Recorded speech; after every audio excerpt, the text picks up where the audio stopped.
In Jones, making headlines tonight, thousands of primary school students put their knowledge to the test for the Common Entrance exam. A program launched to unlock the untapped potential of young men. St. Lucia's government taken to task for its stance on Venezuela. And in sports, cricket legend Seymour Nurse dies at age 85. Broadcasting from our studios in the Pine St. Michael, this is CBC News Night, starting now. Leading the news at 7. After much preparation, thousands of primary school students have put pencil to paper as they hunkered down for the all-important Barbados Secondary School's entrance examination. A total of 3,382 students took to the exam. Now let me break down that number for you. 1,766 boys and 1,616 girls were registered for the common entrance. Kishmar St. was on the road today. He visited several schools that served as examination centers and filed this report. Eager eyes and nervous children and parents were all observed at the Parkinson, St. Michael's School and Dighton Griffith Secondary. The day started off with prayer at Parkinson School for the over 100 students. That school ensured special requests made were met. We have made necessary preparations for them. We have prepared specific rooms that there would be dealt with personally, and those students have been organized and assigned teachers to look after their welfare throughout the day. For eager parents, some were equally nervous. A few on hand at Parkinson School and St. Michael's School shared with CBC News how they're prepared for the day. What I have been doing, I've been trying to practice with her over the past coming days so that she'll be able to have the setting of the exam at home, where she'll be able to feel more comfortable doing it when she does it today in the exam. So far it has been stressful in terms of preparing her and getting her ready, but I feel confident in her today. She was anxious and she was nervous, and the mom though, getting her ready for school and stuff like that. I mean for the exam and stuff like that, it was like, can we gonna do this? Can we gonna do that? Can we gonna do that? We won't be, can't be late. And it still ended up, we get me at on time, you understand?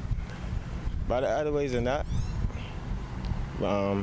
we good. It's okay. The 194 students who sat the 11 plus here at the Dighton Griffith Secondary School were quick to exit the examination room and into the arms of loving parents. It was manageable. I got it done on time. It was a bit challenging, but I got through. It was quite okay. It was manageable. Why you say that? Any favorite parts? Well, yes, the composition. It was kind of challenging, but I got through. What part you found challenging, what part you found easy? The composition was quite challenging, and the maths to me was kind of easy. From the Dighton Griffith Secondary School, my alma mater, Kishmar St. CBC News. Thanks, Kishmar. And Acting Education Minister Senator Lucille Moe says everything went to plan. She toured a number of schools early this morning with Chief Education Officer Karen Best and other officials. The Common Entrance exam has been around for a very long time, and so people know the procedure and they are clearly experienced in ensuring that things go well. And from what I've seen, they've gone well. The students were there doing their exam, the schools were well prepared. Of course, you would have the anxious parents outside waiting. And at Graydon Sealy, I was there during the break where they had lunch. And so some parents would have brought their lunch that they would want for their children. They were there. So it went well. Now to news from Parliament, where there was debate on the Substance Abuse Amendment Bill 2019. The amendment is simply to reflect that the agency falls under the minister with responsibility for the subject matter and not automatically under the Attorney General's portfolio as it has been in the past. Now, during the discussion, there was a heavy focus on the issue of illegal and other drugs. Ryan Broom was following the debate and joins us from the News Center. Good evening, Ryan. I understand it was the Minister of Home Affairs, Edmund Hickson, who led off debate on this bill. Good evening, Shane. Good evening, viewers. Well, you're right, Shane, and he committed to ensuring that certain drug rehabilitation services will remain free to the public. Minister Hinkson noted that the NCSA remains a sole agency dedicated to drug abuse reduction on the island. He says the majority of the agency's clients are school-aged children, along with some adults and their families.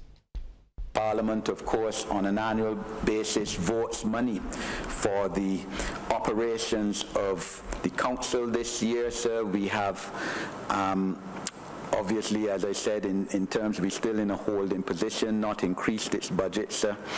We will speak a bit later on in terms of the need for some financial resources for the council going forward. Minister Hinkson has also praised the work of Verdun House. He says the residential treatment center is a classic example of how important it is for government to form partnerships with the private sector. I want from the floor of this parliament, sir, to commend the Goslin family, sir, a European family that funds about 80% or more of the Verdun House, sir.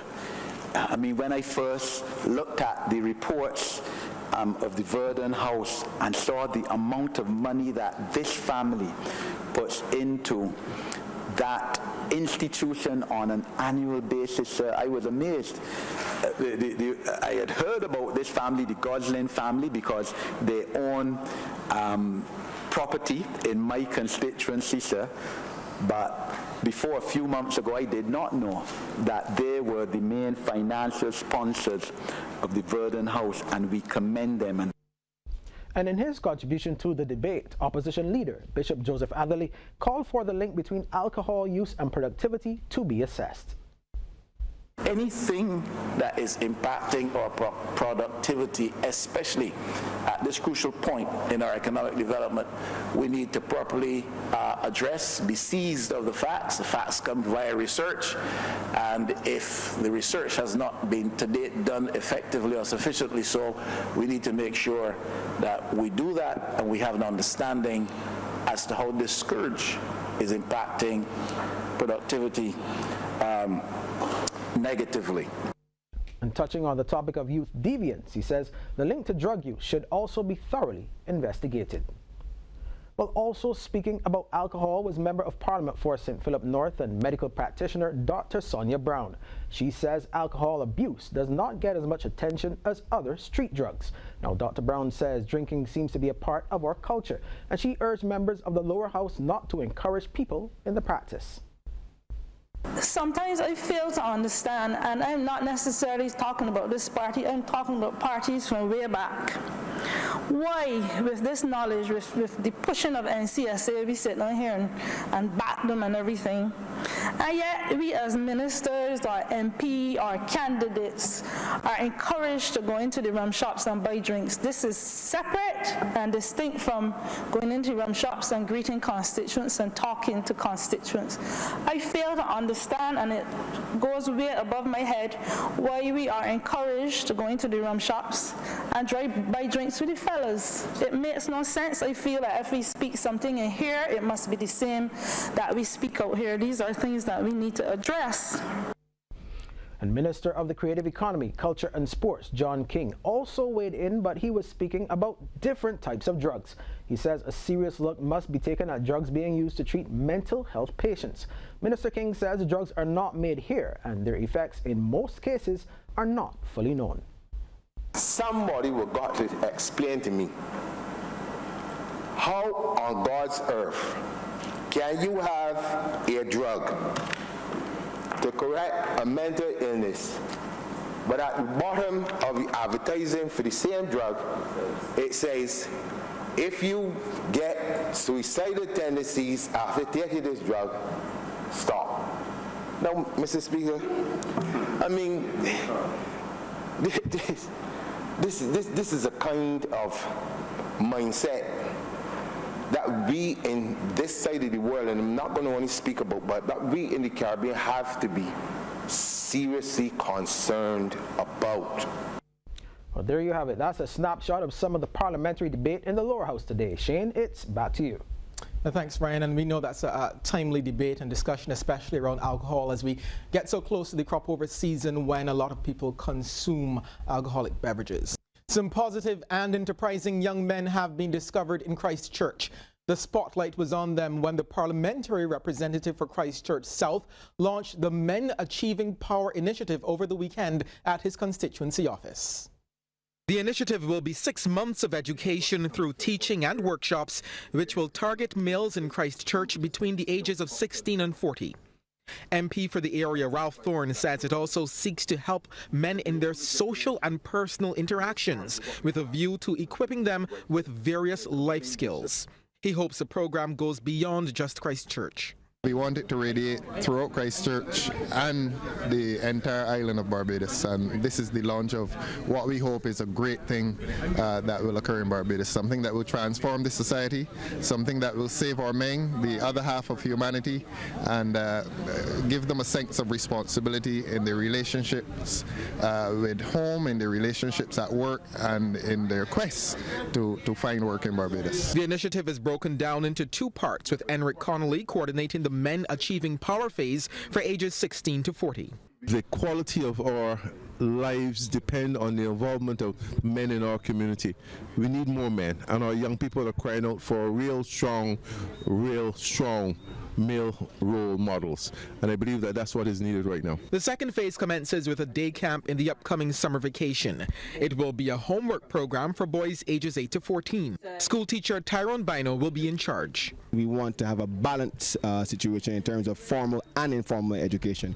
We want the youngsters in the community to have experiences and exposure that will help them to make, good life choices.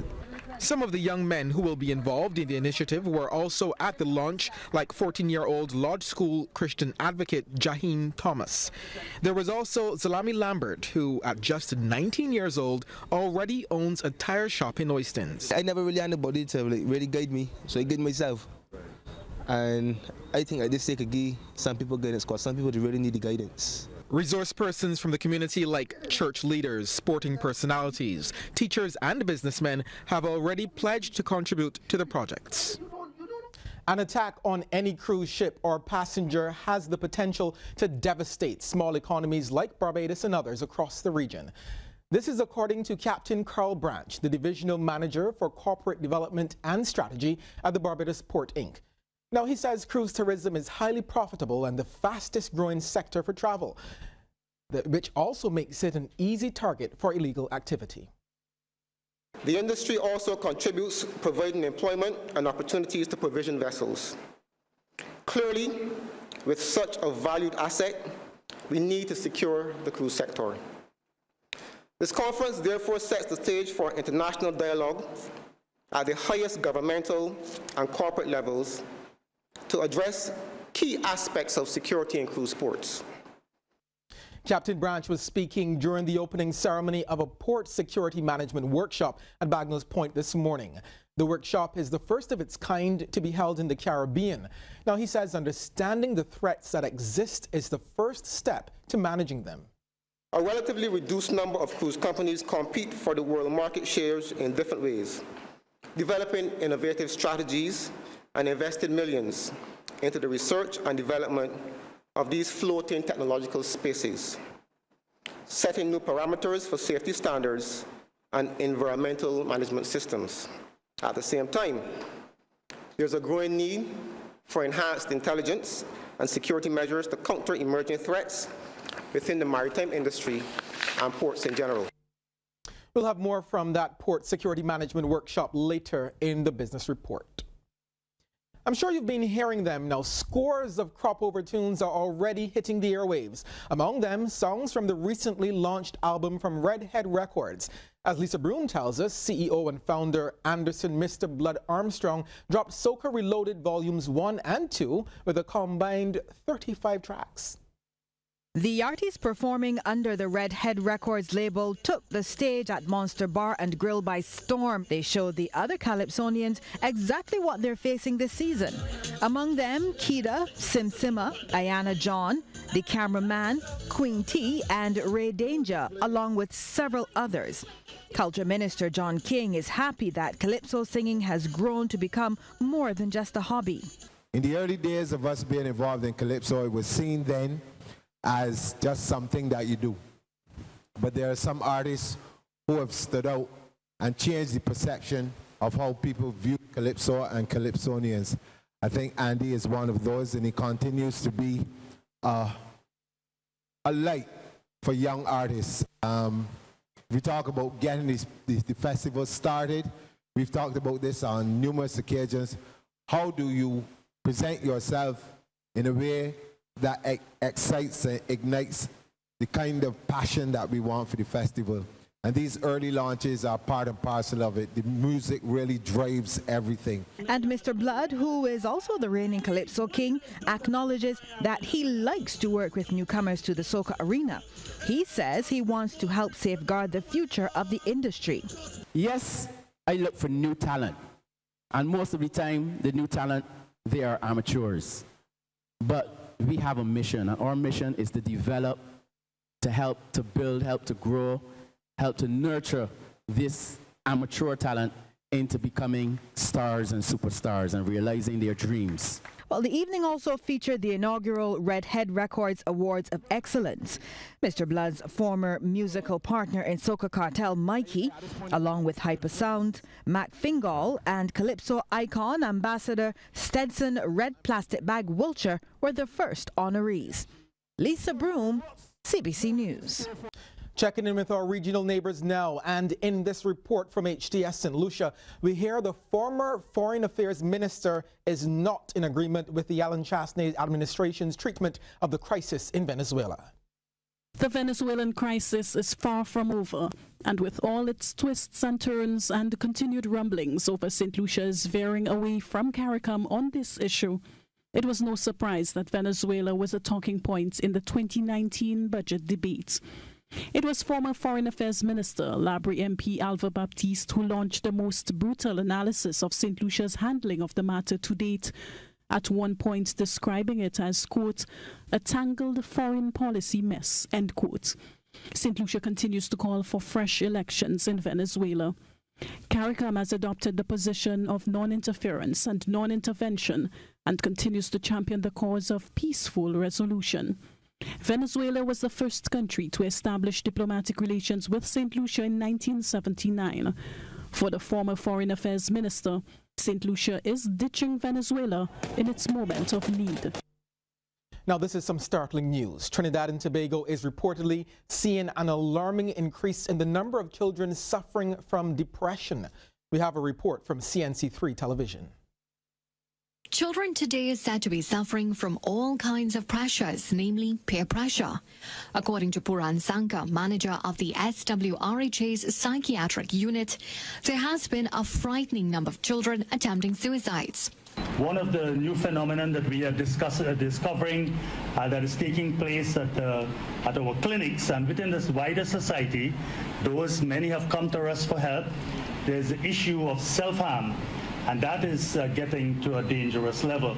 Mr. Sanka says more children are suffering from depression. Traditionally, we will think of depression as an adult issue, but our children are also experiencing depression.